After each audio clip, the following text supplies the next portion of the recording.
Hey everyone, and welcome back to Old Charles, the show where we dig into the stories and values hidden in your pocket change.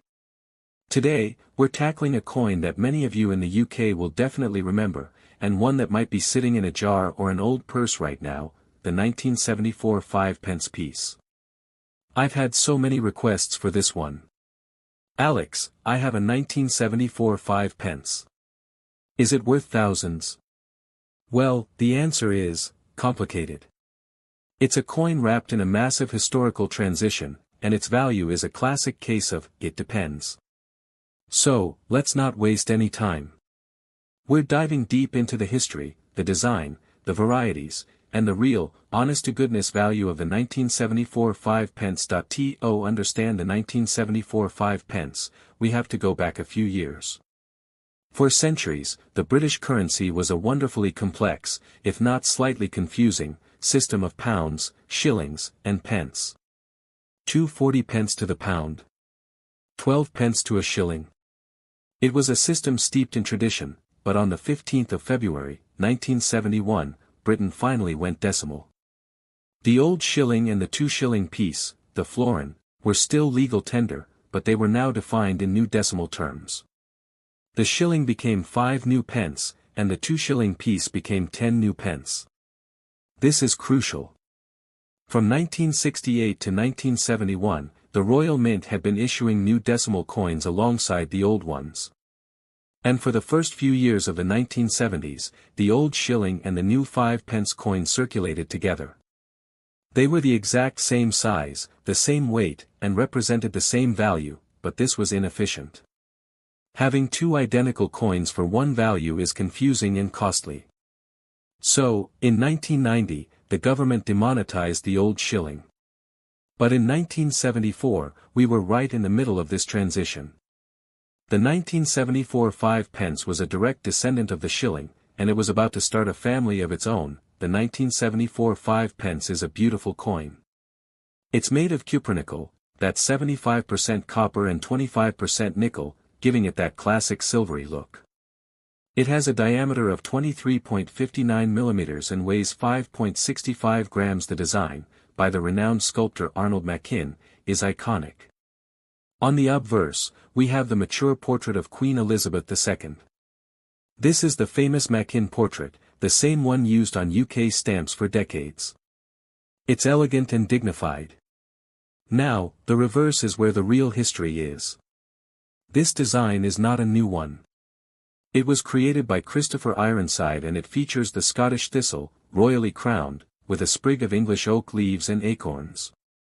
But here's the fascinating part, this exact design was used on the old shilling. So, when you hold a 1974 5p, you are literally holding a design that had been in circulation for decades. It's a decimal coin with a pre-decimal sole, the edge of the coin is milled, and it carries the inscription, 5p with the year 1974 below the design. Let me say that again.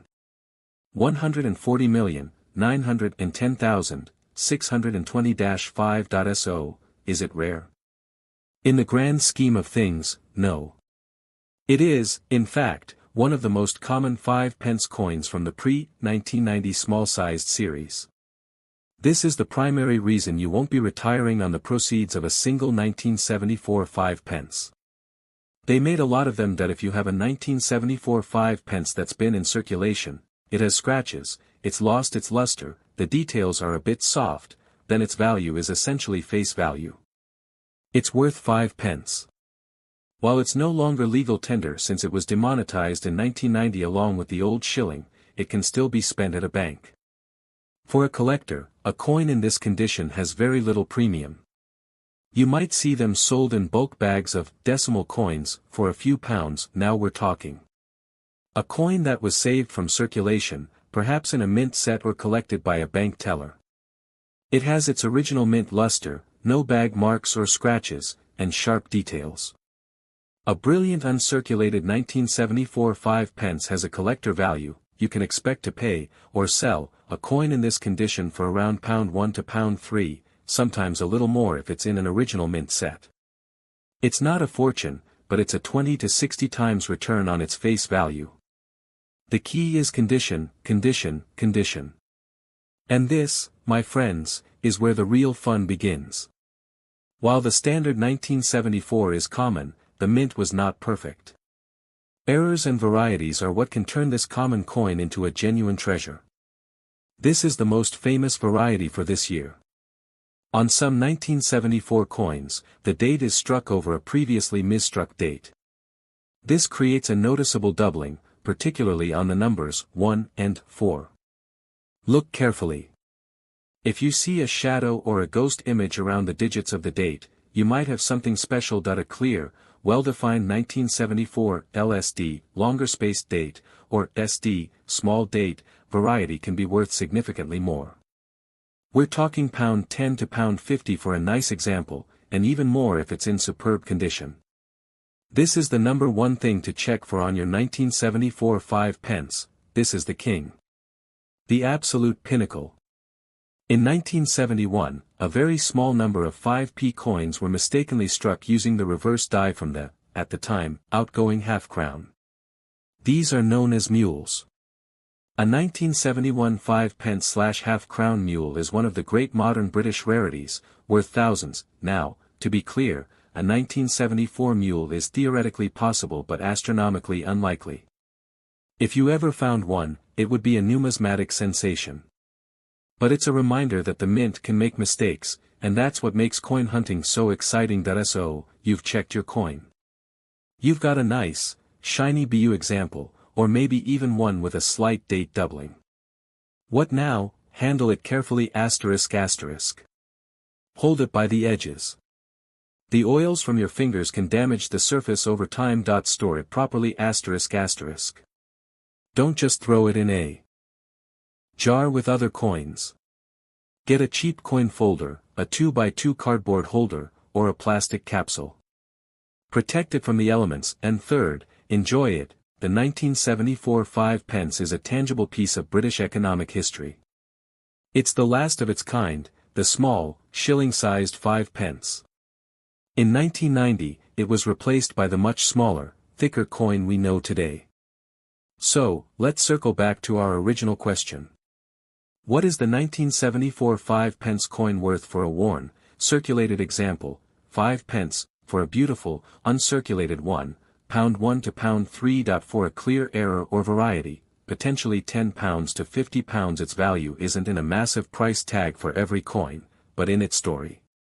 It's a bridge between old and new Britain. It's a tiny titan that represents the end of an era. So, next time you're going through an old coin collection, don't just dismiss the 1974 5 pence. Take a closer look. Check the date. Appreciate its design. You're holding a piece of history, and who knows, you might just have a minor treasure in the palm of your hand. The story of the 1974 5 pence coin is inseparable from the monumental shift in British currency known as decimalisation. It's a history that can be divided into three distinct eras, with the 1974 coin representing the end of the first 4 centuries. Britain operated on the pound SD system, pounds, shillings, pence, a complex but entrenched system where, £1, equals 20 shillings, 1 shilling, ones, equals 12 pence, the shilling was a workhorse of the economy. Its coin, first minted in the 16th century, had a specific size, weight, and design, composition *** cupronickel, 75% copper, 25% nickel, diameter *** 23.59 mm, weight *** 5.65 grams. Design *** the reverse, tail side, featured a design by Christopher Ironside showing a crown thistle, representing Scotland, with a sprig of English oak leaves and acorns. This coin is the direct physical and design ancestor of the 1974 5 pence. By the mid-20th century, the old system was seen as cumbersome and outdated. After years of planning, the UK officially transitioned to a decimal system on 15 February 1971, known as Decimal Day. Under the new system, the transition was carefully managed. From 1968 onwards, the Royal Mint began introducing the new decimal coins alongside the old ones to help the public get used to them. The new 5p and 10p coins were introduced in 1968. Crucially, the new 5 pence coin was made to be identical in size, weight, and composition to the old shilling. This was a masterstroke of practical design. It allowed vending machines calibrated for shillings to accept the new 5p coin seamlessly. It gave the public a familiar-sized coin for a familiar value, 1 shilling equals 5 new pence. The reverse design was also exactly the same as the shilling's Ironside design. So, from 1968 to 1971, and for years after, the old shilling and the new 5 pence coin circulated as equivalents. The 1974 5 pence is a coin from this transitional period. By 1974, decimal day was 3 years in the past, but the old shillings and the new 5 pence coins were still both legal tender. 140, 910, 625, a very high mintage, making it a common coin in circulation at the time. The 1974 issue, therefore, represents the peak of this dual currency system. It was a new coin in name and legal definition, but in every physical aspect, it was a direct continuation of centuries of British monetary history. As time went on, having two identical coins for one value, the old shilling and the new 5p became inefficient for the Royal Mint. Furthermore, the government had an incentive to reduce the cost of coinage by making smaller, cheaper coins. In 1982 a consultation began on reducing the size of the 5p coin.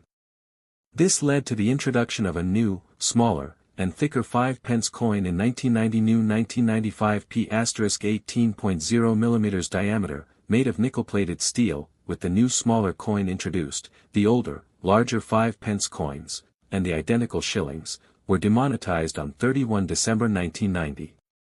They ceased to be legal tender. The demonetization of the large 5p coin is what gives the 1974 coin its historical significance for collectors.